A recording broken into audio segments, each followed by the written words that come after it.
하나님 아버지, 오늘도 새로운 한날을 허락해 주시고 또 이렇게 하나님과 함께 동행하는 복된 하루를 허락하심을 감사합니다.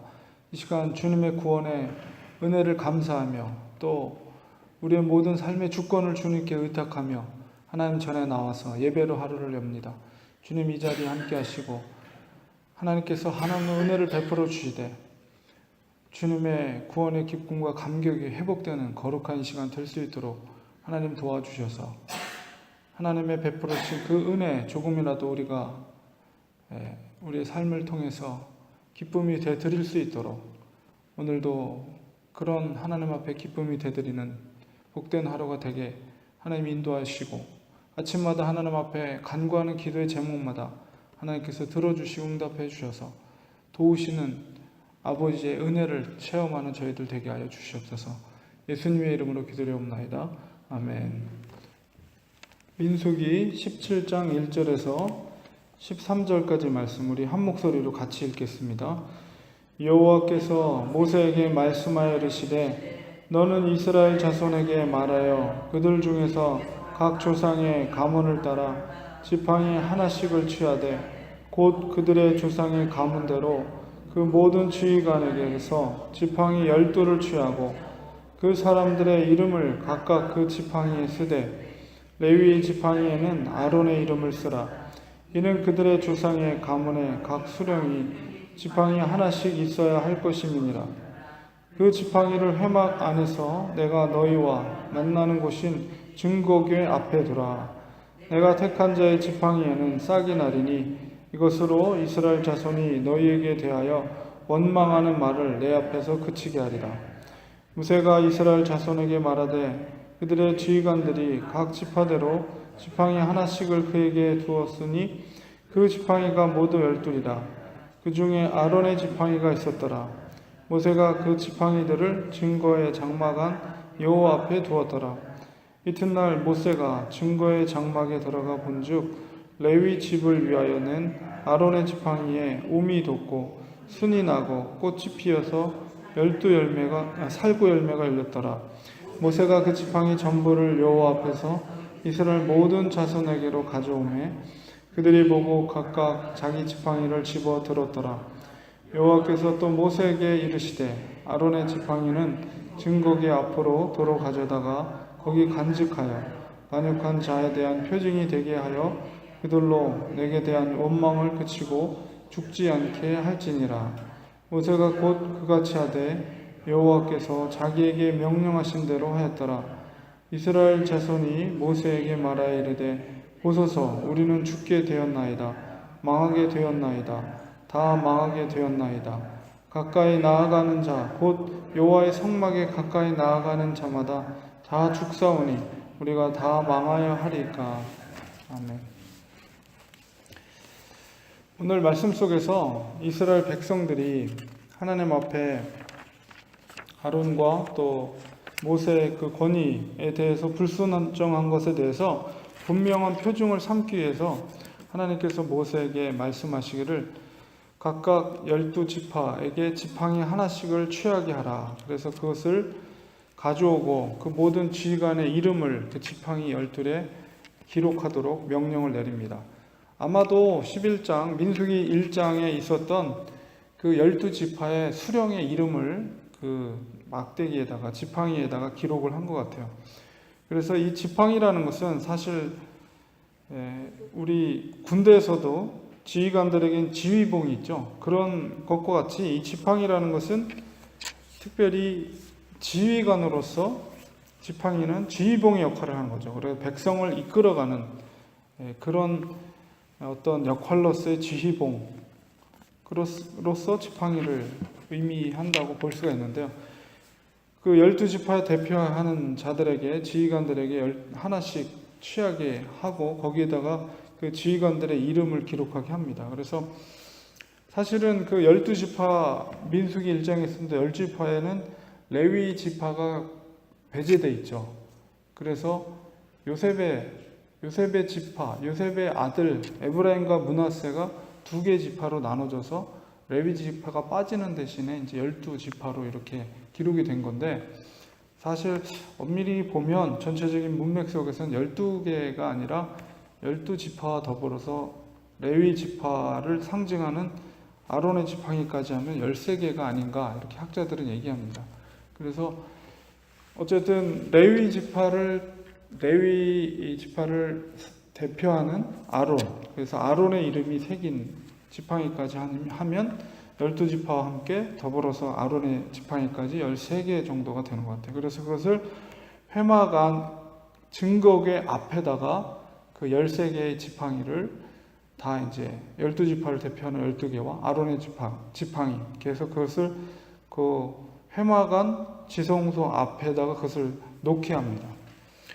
사실 그 회막 지성소 앞에 놓는다는 것은 바로 그 지휘관의 지휘봉들을 바로 하나님이 임재하시는 그 장소에 그것을 놓는다는 것은 바로 백성들을 이끄는 것을 모두 하나님께 맡긴다는 상징적인 의미가 담겨져 있는 거죠. 그래서 그렇게 놓고 하나님께서 말씀하시기를 내가 택한 자의 지팡이에서 싹이 날 것이다. 사실 지팡이는 이미 나무가 잘려 나가면 그것이 이제 견고하게 마르게 되면 그것을 목자의 지팡이 혹은 지휘관들의 지팡이로 사용했는데 이미 생명력이 상실된 거죠. 그런데 생명이 상실된 지팡이 가운데 싹이 돋아난다는 것은 하나님의 이적이죠. 그 12개 그리고 아론의 지팡이까지 그 중에서 내가 택한 자의 지팡이에서 싹이 날 것이다. 그래서 그 내가 택한 자, 하나님의 택한 자라는 것을 그 증거로서 싹이 난 것을 보게 되면 너희들이 그것을 보고 더 이상 하나님께서 택한 것임을 너희들이 깨닫고 더 이상 원망하지 말 것을 하나님께서 이렇게 명령을 내린 것입니다. 그래서 그것을 이제 증거궤 앞에 하나님 앞에 그 지성소 앞에다 그것을 놓고 이제 다음 날에 모세가 들어가서 그 지팡이들을 확인해 봅니다. 그러자 바로 아론의 지팡이에서 싹이 났을 뿐만 아니라 꽃이 피고 살구 열매까지 열매가 열렸다. 하루 만에. 그것을 이제 그래서 백성들 모세가 그 지팡이를 다 수거해 가지고 이스라엘 모든 자손 앞에서 그것을 보여줍니다. 그리고 자기 이름들이 기록되어 있었기 때문에 그것이 누구의 지팡이인지를 알게 되죠. 그래서 다 자기 지휘관들이 자기의 지팡이를 가져갔는데 결국 아론의 지팡이 가운데 싹이 나고 또 살구 열매가 열려 있는 것을 백성들이 보게 됩니다. 그래서 하나님께서 이렇게 심판을 해서 250명을 걷어가고 그 고라의 자손을 다 삼켜버리고 이런 엄중한 하나님의 심판과 경고를 하시지만 하나님은 결코 생명을 걷어가고 죽이는 하나님이 아니라 생명을 살게 하시는 하나님이에요. 그래서 하나님께서 특별히 이 지팡이를 통해서 하나님의 선택한 백성을 선택한 하나님의 제사장이 누구인가를 알게 하신 것은 10절에 있는 것처럼 거기 간직하여서 아론의 지팡이를 증거궤 앞에 영원토록 그들이 있는 동안에 간직하게 하여서 반역한 자에 대한 표징이 되게 하고 그리고 우리가 향로를 펴가지고 놋을 펴서 번제단의 덮개로 사용하고 덮개를 열 때마다 그들이 고라자손에 그런 반역을 행하지 못하도록 교훈을 주고 바로 하나님의 선택한 아론의 자손만이 제사장으로서 역할을 한다는 것을 깨닫게 하는 표징으로서 놋 뚜껑을 만든 것처럼 아론의 싹난 지팡이를 그 덮개 앞에 증거가 앞에 항상 둠으로 인해서 제사장이 제사를 드릴 때 바로 그것이 반역한 자들에 대한 표징이 되게 하여서 더 이상 그들이 아론의 제사장직, 아론 가문의 제사장직에 대해서 더 이상 그들이 도전하지 못하도록 하게 하고 그들이 원망해서 하나님의 징계와 심판을 통해서 더 이상 죽지 않게 하기 위한 목적으로 그 아론의 싹난 지팡이를 증거궤 앞에 두도록 하게 하신 거죠. 그것은 하나님이 그들을 죽이기 위한 것이 아니라 그들을 살리게 하기 위한 목적이라는 것을 우리가 깨달아야 되는 것입니다. 그런데 이제 마지막 12절 13절에 보면 이스라엘 자손이 모세 앞에 와서 우리가 이제 다 죽게 됐습니다. 망하게 되었습니다. 하면서 반복적으로 이거 어떻게 하면 됩니까? 하면서 마치 통곡하는 듯한 그런 백성들의 그런 말들을 하게 됩니다. 이것이 이제 18장, 19장으로 이제 연결되는 그 레위인의 성막 제의 지시에 대한 어떤 서론적인 역할을 하는 거예요. 그래서 왜냐하면 이제 성막에서 불이 나와서 250명을 살라버리고 그 다음에 그런 연병을 통해서 백성들이 많은 희생을 당하게 되고 그런 것을 통해서 이제 두려움이 생긴 거예요. 이제 하나님이 우리를 죽이는 것이 아니냐, 다 죽이는 것이 아니냐, 성막으로부터 그런 심판과 우리를 죽이는 그런 하나님의 진멸의 그런 심판을 통해서 우리가 죽게 된 것이 아니냐, 이런 이제 백성들의 우려 속에서 하나님께서 드디어 이제 그러한 백성들의 우려를 통해서 18, 19장으로 이어지면서 죽음의 공포, 백성들의 죽음의 공포를 처리하기 위한 규례, 그들이 그런 죽음으로부터 죽음에 이르게 되는 것은 결국 그들의 죄, 원망함, 하나님의 권위에 대한 도전, 이런 것을 통해서 하나님이 심판을 하신 거기 때문에 바로 18, 19장에는 레위인들이 성막 안에서 어떻게 제의를 해야 될 것인지, 백성들을 어떻게 대속의 어떤 제사를 올릴 것인지, 이런 룰, 규정이 이제 규례들이 이제 시작이 되는 거예요. 18, 19장이. 그래서 그들을, 백성들을 생명을 유지하고 그들의 그 성결을 회복시키기 위한 제의를 하나님께서 이제 지시를 하고 있는 내용들이 이어지게 되는 것입니다. 그래서 하나님은 결코 죽게 하시는 하나님이 아니라 살리게 하시는 하나님이다. 그들에게 살게 할 수 있는 길을, 살리는 길을 제시해 주시고 열어주시는 하나님이다라는 것을 우리가 보게 됩니다. 그리고 특별히 이제 이것이 더 이 아론의 제사장직이 이제 히브리서에서 이제 예수님의 대제사장과 옛 언약의 그 제사장직의 비교를 통해서 예수 그리스도의 대제사장직의 우월성을 이제 설명하고 있는 부분이 히브리서 4장에서 10장까지 계속 반복이 되고요.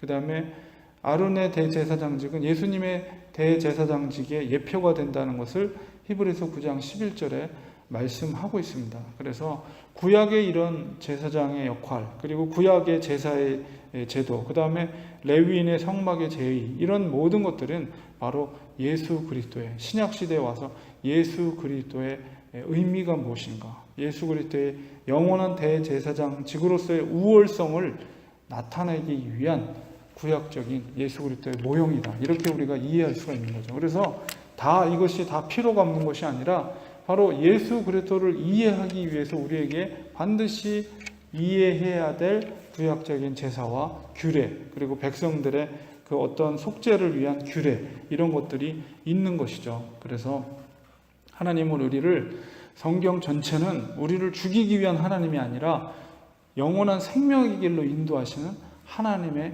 그런 섭리와 계획이 이 모든 말씀 속에는 녹아져 있는 거예요.